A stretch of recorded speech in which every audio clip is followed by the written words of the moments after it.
Welcome to Cyber Survivor. I'm the host, Dan Dodson, and today my guest, dear friend, Steven Ramirez. Steven, welcome to the pod. Hey, Dan. Good to be with you. Good to be with you. How you been? Good. Just staying busy. Knocking it's already almost June. So crazy that we're halfway through 2025. So staying busy with our 3-year roadmap and a lot of the growth we're doing at Renown Health. So Absolutely. What do they say? Long days, fast years, something like that. But dog years, whatever. So That's right. That's right. Well, listen, before we dive in, why don't you just take a moment? Obviously, you've had a great career with expanded roles. It's really interesting to have you today. Why don't you just give the audience a little bit of your background? Yeah. Steven Ramirez, I'm the Chief Information Security and Technology Officer at Renown Health. So under the technology umbrella, I have all front end technology. So the service desk, desktop, telehealth support that we call it, because we're working with Care AI and some other, cool technology on that side of the health, our ITAM, so IT asset management, and Microsoft. So we see Microsoft as a strategic pillar on the security side and a lot of those other touch points as well. So that's all rolled under that. Renown Health is Reno, Nevada based. We're an integrated health system and have a partnership with UNR, the university. So really looking at our academic affiliation with them. So a lot of cool stuff on the clinical research, academic innovation, clinical innovation, a lot of that, all in our back pocket as we're, carrying out our strategic plan. So. No, that's great.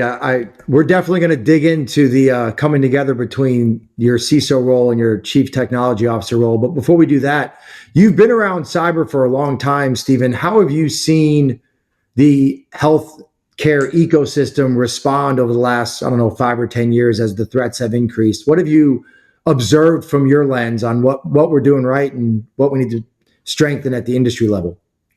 So I think a lot more funding's going towards healthcare, cyber funding, just in general. Over the years there's not too many boards or executive teams that are going to tell CISOs no nowadays. Now I think it's just executing on, the right tech stack, the right methodologies and other components like that. Because we're still seeing a lot of, health systems and things falling under attack. Third party risk is just, that's bubbled up to be one of the biggest and most impactful things that I think. We're doing a lot of things on our end, and now we have to worry about everybody else's house being in order. And I still don't think we've officially solved that problem. I know we'll probably talk to that more, but also the rise of identity. So when I started in healthcare, the service desk and like infrastructure teams used to handle IAM. So it was more, we have Dan starting on Monday, so let's just make sure they have access. It was more unfettered access, really no governance, no structure to that. So the evolution of identity from just being brick and mortar IAM, having somebody to actually provision and do their best to deprovision, has really, I think, evolved into, really more of an identity program, because having that, that house in order really can help protect yourself, as well as, third-party attacks. So. Yeah, absolutely. I think we've definitely made strides in the identity area. It's so much more about governance and roles than it is about technology to solve that problem, right? Yeah. With the amount of users coming in and out of the health system at all times, whether it's contract labor or medical students or any type of that, it's always important to keep track of those roles. And I think the old way of doing it, we just kind of copied. You get the nurse profile, and everything that goes along with it. Now I think we've matured as an industry to look at that more deeply. Where do you need access? So certainly something that's strengthened. As we think about attacks, you mentioned having responsibility for the service desk. There's been an increase in attacks against the service desk. I think AI will only heighten those as people begin to impersonate, physicians or other people that work at the healthcare system. How have you seen that evolve as kind of an attack vector point over the last couple of years? That's been huge on social engineering. I know, from talking to some colleagues and friends at other health systems, that's been one of the biggest attack points for their organization. So that really gets into the importance of we spoke to identity. So social engineering's really evolved from the typical phishing, hitting email. I think a lot of, believe it or not, the industry's done a decent job at getting that with, various technologies that we can put on to block, educate, et cetera. And also, of course, our jobs as CISOs is scaring the heck out of everybody to make sure they don't click on anything. So we still get, we're sending out conflict of interest links, for example, and none of our doctors will click on them because, we've trained them so well. So my compliance guy always comes and shakes me down for that. But no, I think that that's really evolved into everyone knowing that that's a weaker link as part of the organization, because a lot of that is outsourced or managed services from what we've seen to that. So it's just really a low hanging fruit if you don't have some good practices in place. Healthcare is always a little bit behind on other industry, because I know today you call the bank, you call, some other industry that you have to go in and type in different codes, identify yourself, versus just giving, your employee ID number, the last four of your social security. After Change Healthcare and all these other breaches, that information is pretty readily available. So with a little social engineering and threat actors, doing some due diligence on you, they can get that and, pretty easily do that. So that really requires us. And part of why we have service desks under security is that there's some different, components that we want to put into place to really make sure that, we have that locked down and better secured from how you're authenticating yourself on that. So I've seen some cool techniques from, sending out a code to verify who you are, to a lot more on like people working with Clear, Ping, Verify, and other stuff that you actually have to do, like the facial recognition before you're able to go in and do that. So I think that as an industry, we're coming a long way and being able to really utilize some of these technologies, which aren't that expensive, believe it or not, but really putting that focus on identity verification to kind of toward any of those attacks. Yeah, I think that's important. And I think certainly an area that's going to continue to be under attack, something that we've got to pay a lot of attention to. Some people were talking to me on other podcasts about, using like Zoom and making them hold up like a photo ID or the ID from the health system and those types of things. So you're right. There's technologies out there. There's ways to think about navigating that dynamic. But, managerially, a lot of these service desks, historically, kind of the KPIs of success for like, mean time to resolve, first call resolution, how long are we spending? And so I think there's somewhat of a little bit of a managerial conflict for some of these service desks. Have you guys done a lot more education with your service desk? And have you changed any of the KPIs or how you're managing either your third party or your team directly? Yeah, we have a third party, and we've told them that security is first and foremost. If that slows down a call, to insert a little bit more security, then that's fine by us. So that's where we kind of do some negotiations that just some simple authentication practices can really go a long way on making sure that people are who they say they are. That we have a process in place that if we're not able to identify you, that you then have to call the supervisor and they have to be able to authenticate who you are.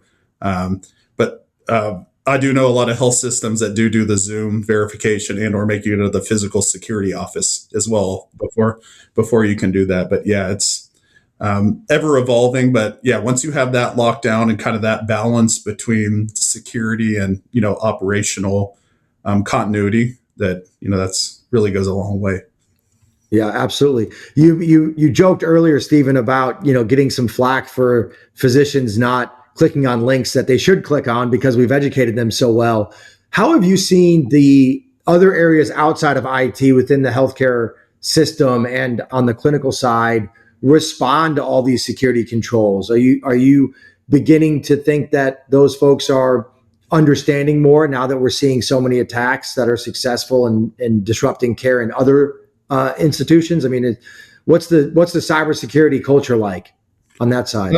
Well, I think culture is great from the top down to middle management to, we have staff that interact because we have an information security email address that, goes to myself and other members on my team. So we like to do interaction if any of our end users have questions. And we've actually seen from, different nursing level to, EVS staff to, analysts, reaching out to us. But I think, we definitely have the board, our president's council, our vice presidents, all of those. I think they're all drinking the Kool-Aid on, really the importance of that. So I never have any pushback on, buy-in or getting any of that done, but it's just really more of our operational staff. So like our nurses, our techs, and not any fault to them, but they're just so busy nowadays on running between stuff that email's just another thing that they're trying to get through. So we're seeing that, they don't work traditional 9 to 5 like a lot of the support services. So they'll go in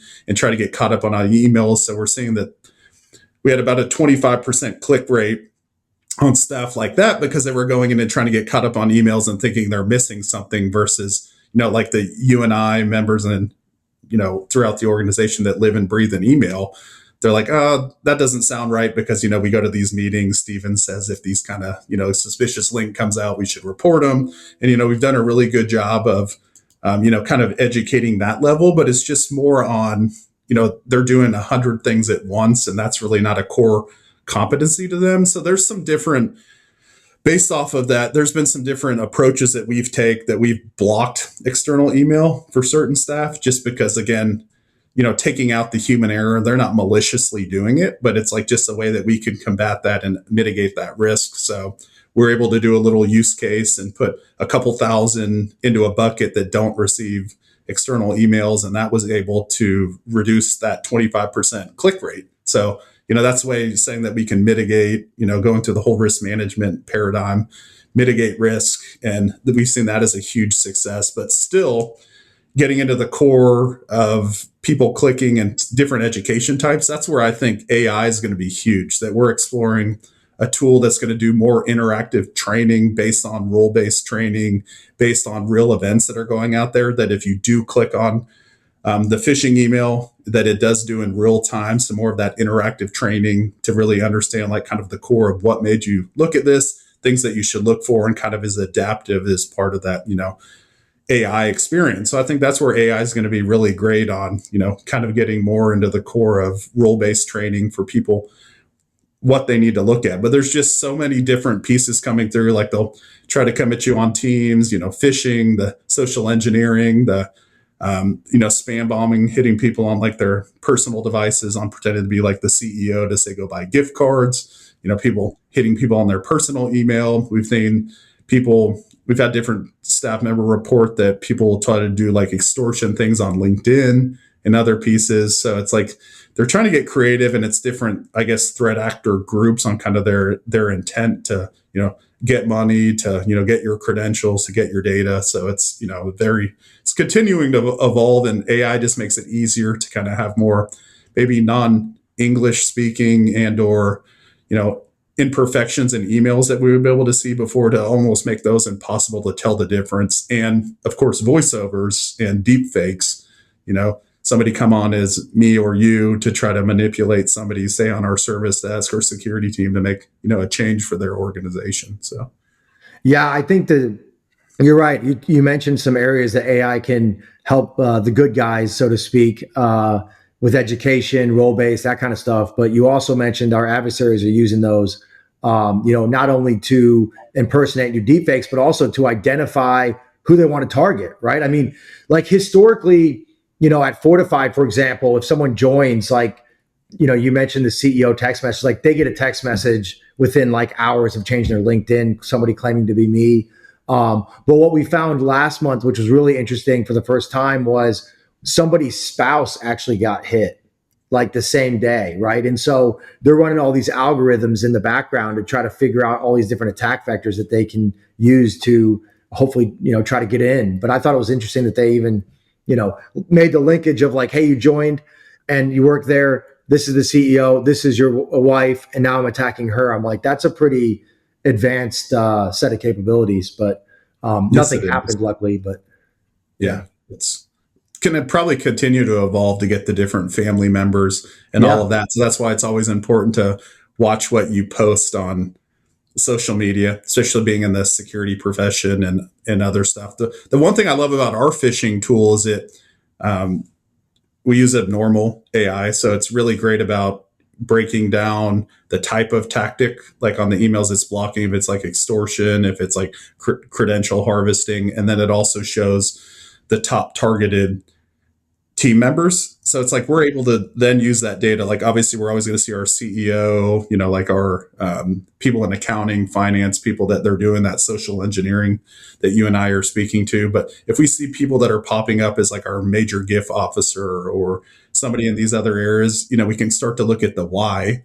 And then that's where we want to start to use some of this AI based training to say that, based on things going on in the market or industry, this is why you might be being targeted. Like when we had that Baxter IV shortage, like we started to see like trends and, our pharmacy, VP of pharmacy getting hit. And it's like people probably saying, oh, you can order from this. Here's a link, type in your credentials, like they're very good at doing that. We even saw with like the fires in California that people were sending out fake, like donation links and other stuff to help. So it's like they're very good on staying up on, things going on in the news. So we try to do that as well, and part of our training to keep it as real as possible. So yeah, it's crazy. You're right. They're used to they'd hit like budget seasons, things that were obvious, but now to your point, they're doing like localized events based on what's happening in the community.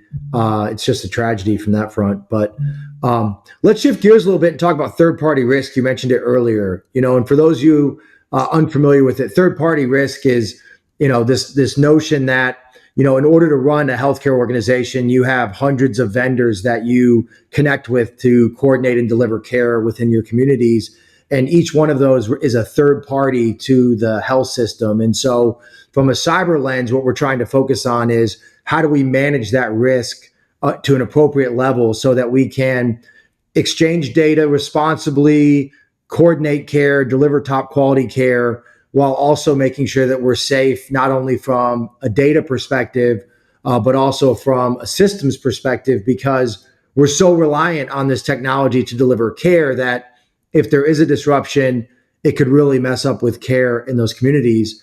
And so, Steven, how are you thinking about third-party risk in your organization? And what are some of the things that you've learned? And how do you think the market's dealing with it today?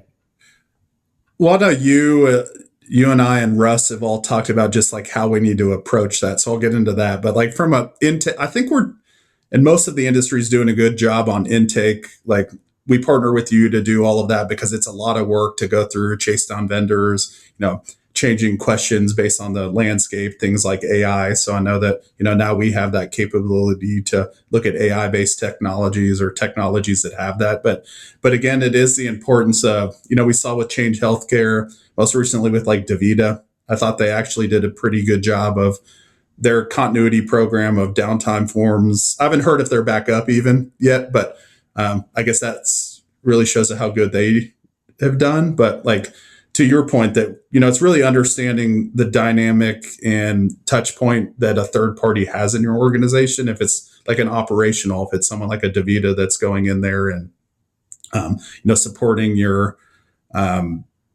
clinical operations, if it's like the Change Healthcares that are supporting like your financial, transactions, if it's, like Microsoft or AWS, just, throwing names out there that, if they have an impact, how that can, impact your technology ecosystem. So it's really important to understand that, and then, understand the type of access they have, the data they have access to, because if something were to happen, you can quickly, huddle up with your security team, your compliance and privacy teams, to kind of see how you're impacted right off of the bat. But I think we're doing a decent job on, really boiling the ocean to understand that. But almost all organizations, Change Healthcare had a SOC 2, would have passed most security assessments, but that doesn't mean that they, really have their house in order per se. So it's really getting, really difficult to look at that, like operationally and paper wise.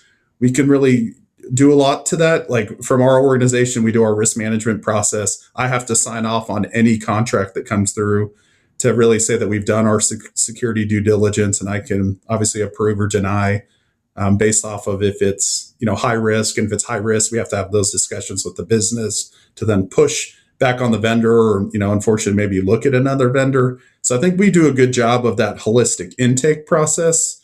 It's just about, is that enough to really protect us? Like now, what can we do more? And I know that's where you, Russ, and I have talked about, like, looking at different access, looking at options for data that we give them. So I think that's really the next step, um, to what we need to start to do as an industry on how we can better protect ourselves instead of just knowing the business we're doing with them and potential data. Like, now, how can we action and actually mitigate access data, have backup vendors that are like almost on standby, almost like a resiliency practice, that if this system goes down, it, almost autonomously can stand up and go to this vendor. So I think that's going to be the point that we're going to have to start to look at, moving forward.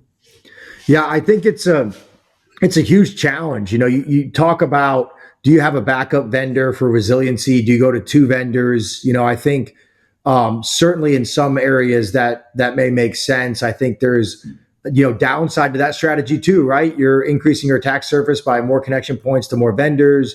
It's kind of probably unrealistic to have a backup connection for every third party, because then there's just too many vendors. But for critical ones, maybe that's something we consider as an industry. But you mentioned a great point around, largely third-party risk is, doing assessments on third parties, trying to understand how the two organizations are exchanging information and data. But, even the Change Healthcare, to your point, they would probably pass most third-party, risk assessments, if you will. And yet, they claim to have MFA, and as we all know, they didn't on one server, and here we go. And so it is a very, very challenging, set of circumstances for us to navigate, for sure. Do you think that, how do you view the responsibility between, the health system, the client, and the third party?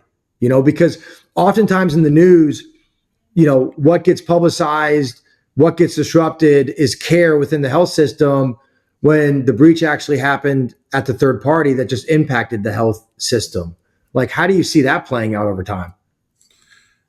Well, that's all about partnership. So it's going to be like, as part of this, like, I hate to use the word, it's like a check the box motion that we go through on this. But if they're going to be really that embedded in care operations, that we need to really have that partner at the table to sit down and make sure that, we have a resiliency plan in place. That really puts the importance of cyber resiliency, especially on the third party, being one of the main vectors to that. So really looking and partnering with your business. Like, we know we're bringing this vendor in, they're going to do this for us. Is it a single point of failure? Well, what can we do? So that's really go into that discussion. Should we have a backup vendor? Is this something we can do on paper? Is this something we can do manually? Something we can use something else to kind of support us in the interim? Because it's inevitable that some of those, key technologies eventually are going to get hit and, impact everybody across the board, like Change Healthcare-esque, scale. But yeah, it's really important on just getting with your business and emergency management. So we have a great partnership with our emergency management team that they handle the continuity side of the house. So it's really important to embed that we're actually working on some internal initiatives to kind of pair our BIA to our downtime procedures and just holistically look at a lot of that stuff, because we're looking at, some different enhancements on the disaster recovery and resiliency side. So we're really making sure that, we're able to serve the business from the technology standpoint, because that's one piece of it, at least the things we can control. And then the secondary connections, of course, on looking and making sure that we highlight those, have highlighted any single points of failure or downtime procedures. Because, emergency management calls for the 96-hour plan. So it's like, we need to at least be able to do that. And in theory, if we could recover at that'd be great. But again, we see that most cyber events take, multiple weeks, months to that. But really kind of getting to that core discussion with the business on, common ground, backups, strategy for, critical vendors like that. So it's really, we're going to need to start bringing them to the table and getting them to be part of those activities. Because a lot of times, as we see, they're not very transparent on what's going on, how long it's going to take, the impact of it, what's going to be to us. We'll generally see something in the news, group chats, texts, and then we'll just have to say, we're severing connection. Let us know when you're back up. And then, like you said, we're just going to have to deal with the fallout, with our patients and our community. And it's like, that's something that we're going to need to start to put a little more focus on. Yeah, no, I think you're right. And look, our adversaries know that, If they do a third party, they can get a one to many, impact. Unfortunately, they understand that, especially for, certain vendors that are healthcare specific or have a large, portion of their business in healthcare. And the impacts to care and communities can be, pretty substantial. Steven, you've been doing this for a long time. I'm curious, do you think we're more secure now than we were 5 years ago? I think we're making strides in the right direction to be. A lot of health systems are doing awesome jobs in, identity, like baseline security controls. And I think that most organizations now at least are doing the fundamentals. I love the performance goals, the 405D hiccup, because again, that if we all as an industry can at least check the box and say we're doing those top 10 very, very well, I think we'd be a lot better across the board.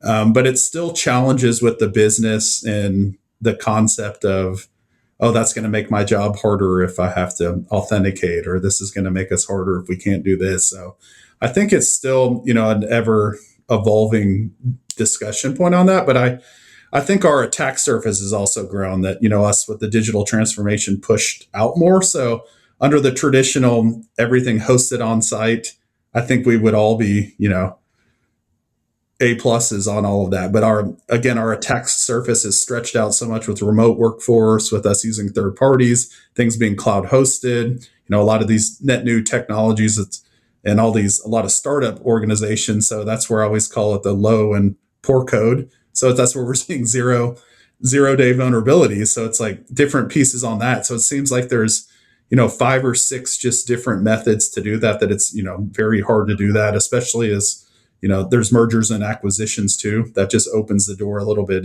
more as well. We've seen a lot of healthcare. It's kind of slowed a little bit in that, but there's still some out there. But we're seeing it more on the vendor side now, and that's what's causing some of the impacts of the third party breaches. But I guess I didn't really answer your question, but I think we were doing a better job. I think we know what we need to do. It's just about getting the funding and then executing on that plan, and getting creative where we can.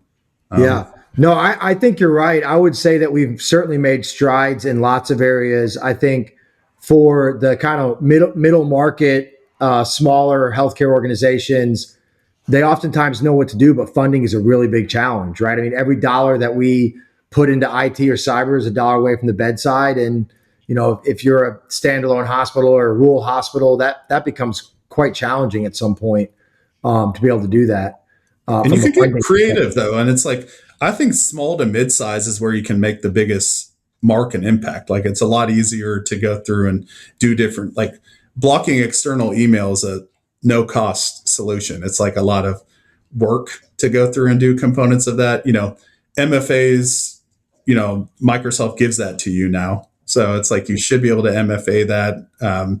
So there is a lot of competition out there. So it does make costs a little bit lower. But I also think holistically, I know I'm a big managed service guy because I'm never going to try to hire and do something like you guys do and do very well, because it's like speed to maturity is obviously there a lot quicker to, upkeep a SOC or you like third party operations and different pieces like that's just way too cost prohibitive versus, being able to spend that on more of these cool technologies and then having a partner like you guys like help manage us. That's where we've seen the most success, that if we want to go chase a shiny bright object, to use some of these AI and fancy tools, like that takes a specialized person, and that's harder to hire than having a bench of people that can come in and out and support us on different pieces like that. So I think that that's where organizations sometimes feel like they're giving away control if they bring in a third party. But I've always been a big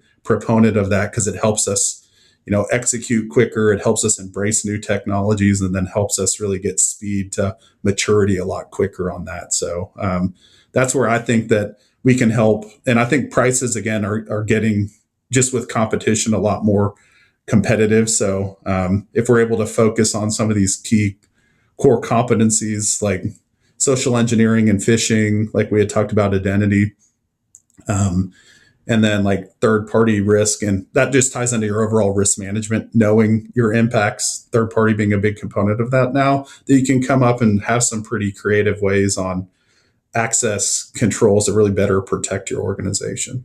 Yeah, I think that's right. And you mentioned in there, the kind of the essentials, we call them kind of the fundamentals. Like there's a lot of blocking and tackling that organizations can do that, to your point, it's not easy work, but it's not necessarily expensive work. If we think about reducing the attack surface, learning on or leaning on vendors that we understand their roadmaps, because lots of these organizations, this, they buy one thing every year, right? Well, those technologies from a cyber perspective, like they've got their own roadmaps, right? They're enhancing. And so when you unpack, sometimes there's a lot more opportunity for either vendor consolidation or making sure that these are working in concert with each other. And a lot of these tools require, people and process and working in concert with each other so that you're actually reducing the risk that you set out at the beginning to go reduce. And so opportunity there for sure. As you think about the market in general, like what do you, besides third-party risk, like what are you most worried about? I mean, you worried about AI and how either the health system wants to use it? Like what's top of mind for you? Well, identity, and then obviously governance is huge. If you have a strong governance process, it doesn't matter on what if it's AI, if it's, something else that comes out, like that's really the most important. So like, your intake to the organization, you have control on what you bring in, who you do business with, and then that educational process throughout the organization, and then having your GRC committee, operational compliance committee. So we have a lot of committees that involve, all of the key stakeholders on making sure that, we all are talking, collaborating, and people understand the risk of pieces coming in. So I think that governance is, even more paramount. And I mean, that's evident in NIST adding that to the new NIST 2.0. So like you can have all of these different core things on, the protect, respond, recover, all of the pieces of that. But if you're not governing that, you're never going to get better. So I think that that's a key, a very important add to that. But I've said it like 50 times now, identity is something that I'm very, very passionate about and think that that's something as an industry that we need to do a lot better. And if we're doing the fundamentals, the cool part is, there's a lot of fun technology out there. And if you can do the fundamentals very, very well and have a good baseline, you can start to get into those more advanced technologies. And that's the fun part. That's the part where you're going to, let your team go work with some of the Star Wars tech, as we always say, to go out there and really have some fun when they're rolling up their sleeves and getting to do automation and working with some next gen tools. So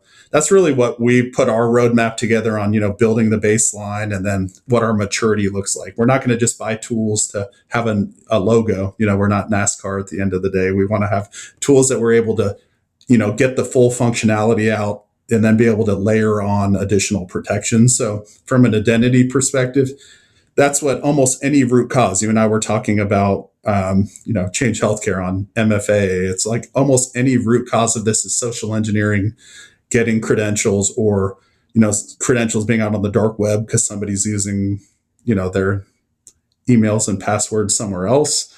So the better we can protect on, starting with just basic MFA, separation of privilege access accounts. Nobody should have the same account they log into their computer every day, be the same as privileged. I think PAM has come a long way on the capabilities and ease of use to that. So, having secondary accounts, having that completely run through your PAM solution being step one. That doesn't mean you're fully protected still. Then getting into more targeted access into servers and specific machines is that secondary part. So again, as we're talking about that evolution onto maturity, once you do MFA, now they start to look at our privilege accounts. Then how can we better protect that? Then looking at service accounts and shared accounts on doing stuff like extended MFA. So that's more of that, higher maturity based technologies that you can do to that. But that's a way how you can protect things that aren't traditionally part of that.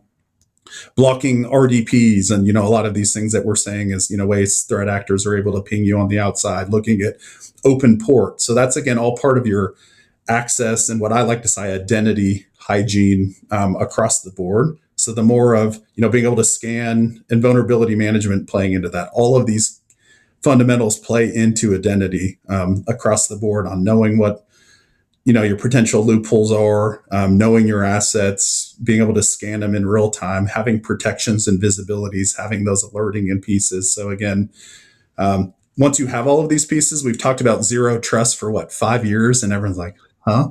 What is zero trust? But it's like you can actually start to have technologies out there like the Netscopes and Zscalers of the world. But again, you still need to have these other foundations in place that they're going to be able to take more of that maturity and really start to lock down overall access. That I use this 100 times, but the Home Alone reference on making it more difficult to get into your house on the different access points. Like, what are we doing to protect this window, this door, the basement door? What kind of protections are we putting in place and or alerting to really keep the threat actors out? So that's been a big focus of us, what we're passionate about, and seeing how we can more define and lock down access, because that also goes into third party that we've talked about as well. If we have a partnership, how are they accessing our system? Is it single, bidirectional? Is it an API? So again, as you see, identity touches everything. So that's a big focus that we're looking at, and hoping to see some additional success, because that's generally the root cause of all these events that we're seeing out there. Yeah, I think you're right. They're getting in through phishing and social engineering and that kind of stuff, and then they're using the credentials to cause a lot of damage. So if we can tighten up the identity, continue to get smart on phishing, put in some other controls in the service desk, I think we're going to be well on our way, on top of some other fundamentals that we're doing. I'd love to unpack a little bit about your role has combined security and technology together. How have you seen that be useful, and how do you think the chief information security officer role will evolve over the next 3 to 5 years? So yeah, I started at Renown as the CISO. We did a complete, I like to say, modernization effort. So went through and looked at our full tech stack, looked at our team, looked at our processes, to a lot of the people, process, technology, on what was working well, what we need to rebuild, and really where we're going to go into the future. So we put together, this is now on my second 3-year roadmap, which is great. And part of that, we did some restructuring as part of our digital transformation effort, that my CIO just merged the roles, because a lot of our effort, we had a lot of tech debt that we needed to go through and do some stabilization. And security was actually leading from the front. So when we were going through and looking at MFA, SSO, modernization efforts on that had such a big dependency on the security side that those synergies just made sense to combine the role. So we went through and been in this role for, I guess, 3.5 years total. I think 2 and change into the dual role. That really enabled us to break down barriers of the typical organizations kind of battling, security versus infrastructure. Always, it was very easy. So it's like just bringing those people to the table with one leader to say that, okay, you're an enterprise architect, or you're my Active Directory architect. Well, now you have security, you're AD security. Oh, you have this. So just making security as part of everybody's job. So like you said, kind of winning the hearts and mind, and that culture, that just made it easier to break it down to say, okay, it's not us and them, it's just us. So that really enabled us to really come back to our baseline, to see really where we were as an organization, loopholes we had, and we were able to just do things in meantime to really bring our maturity and security hygiene up to where we needed it to be. Since then, we have hired a VP over infrastructure, data analytics, and network. So he's going to come in and take a lot more of the back end technology to take over that, which is great, because it's a lot for 2 people to juggle. So that's, again, we're breaking it out, that I'm doing Microsoft desktop service desk, because a lot of this is the high touch front end consumer facing. So that's where we can really deliver that propaganda, making sure that, as we're configuring devices, people are calling about devices, calling to report things, but also Microsoft's basically security management now. So we're seeing that as a core competency of security, especially as we're getting into Purview, for DLP access, sharing and collaboration of like teams and all of that. That's so security focused that most of Microsoft generally just runs itself anyway.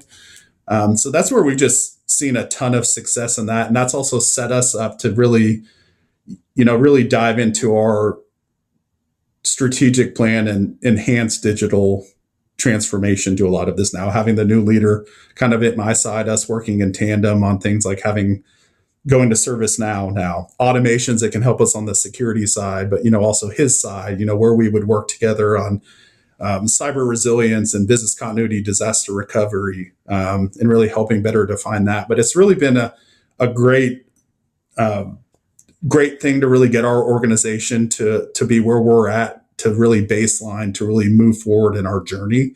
And I've seen a lot more organizations. I think I know 3 or 4 CISOs, I like to call them, and it's growing. So that I think that there's a lot of opportunity for kind of security to take lead on that, because that makes us go back to that old CIA, like the triad on the confidentially, integrity, and availability. Like availability is huge. Like being in that dual role, you can't lock down everything and turn everything off just because you have the power to touch everything. You can't patch everything. You can't do everything that like maybe a traditional CISO would want to do to say, oh, and we've mitigated all risk. No, you're never going to mitigate all risk. You have to be able to have that commonality and kind of that middle ground and negotiate. You negotiate with yourself when you're the dual role, but you go through and just, make sure that, really you have that risk tolerance level that your organization wants to do. And it just sets you up a lot easier to kind of have less politics. But again, having a good partner coming in, having really that security culture ingrained in our whole IT department, it's really, set us up for success on really rebranding who we were as an infrastructure and security team. So. No, that's great. And it's funny, you talk about availability. I think if you look at the mission of healthcare, delivering care in these communities, availability is super important, right? Obviously, we don't want data to get compromised. We don't want it to get leaked. No one wants their identity stolen. Certainly don't want that to happen. But man, we need these systems to deliver care, right? I mean, availability is just so critical in order for us to execute the missions and deliver quality care. It's just critical. So it's interesting that you brought up the triad, because when I talk about it, I'm always like, don't forget about availability. Like they're all important, but that's critical for sure. And so do you think that that's going to change? I mean, I've also seen like, CISOs end up being CIOs and running the whole ship and like just zooming out from Renown. Like, do you see that continuing to evolve? I mean, security's a part of everything now. I mean, it just feels like this role is going to continue to expand over the next 5 years. Yeah, security is more business integrated now more than ever. So obviously we have security operations, and, I have my number 2 that handles all of the, tweaking, optimization, implementation of all the tools. But it's so important just on the governance. Now we have AI coming. What does that mean? We have, integrations with our, partnership with our academic affiliation. So it's like those are business discussions, like what can and can't we do based off of our risk appetite, or this thing happened with a third party. It's, you're so ingrained with the business that just opens up opportunities for you to, grow into other roles, just because you're so embedded in a lot of those discussions from, like new telehealth based technology. So you're sitting with all the clinical people, understanding what they're doing from a roadmap and, care delivery standpoint. You're working with, finance team as they're looking at things, and, we're getting a lot more assessments from like our bond rating people more than ever. I've never had to fill one of those out except for the past 2 years now on, really the importance of that. Doing accreditations as we're bringing in new service lines, that we're now a transplant accredited organization, and starting to build off of that. Going through and doing all the paperwork with the state and those accrediting bodies is a ton of work. So you're sitting at the table and you have to understand the workflows of that. So again, that you just have to have a seat at the table. And when you do, it just enables you to, really understand the full ecosystem of operations going on, more than just IT, but that dependency on technology. So again, that's where you can see people that are able to shift into the CIO, the CTO, or other roles, just because again, you have to have, your finger on the pulse of the organization, both strategically and tactically, to be successful. Yeah, I think you're right. And, we talked a little bit about the industry and how it's evolved a little bit at the beginning, but also from a governance perspective, which you highlighted on, and having a seat at the table. Like, I think that's an area where the industry can continue to enhance, quite frankly, right? So there's a lot of times this isn't your experience, but cyber is brought in at the end versus the beginning, right? So it's like a lot of these organizations need to shift cyber to the front end of the conversations, get embedded in the governance process, understand the strategy so that they can manage the right roadmaps and keep up with the movement within the healthcare organization. I think that's really important. And some organizations do it really well, like you guys, and some have, some opportunity to embed it more closely with, what's happening at the overall strategy level. Having a very, very long leash from our executive team, and that buy-in is what it is. So it's like, we're not always going to say no. There's going to be instances we can, but we're always going to come to the table and negotiate. So the most important is bringing us in to those discussions and knowing that if we're asking the question of why or how, like how we can do that. So that's about building credibility, doing what you're say you're going to do, and then being able to know that sometimes there's going to be risk exceptions and other pieces that we need to make. So that's really how you build that credibility and partnership with the business, because you can't be successful without that, as well as having just the full bot. Like my CIOs, very lets me do my thing. Our executive team, very like, I rarely come to them. So it's like, if I were to ever need to go to someone for like a provider issue, for example, if I go to my chief medical officer, he's going to be there if I need to, because of the fact that I never really need to, that they know it's very important to that. So I think that that's part of that, building that culture, building that level of trust, building that, relationship building and collaboration on it. So that's great. Well, Steven, anything else you want to talk about today? Any topics we missed or you want to explore more fully?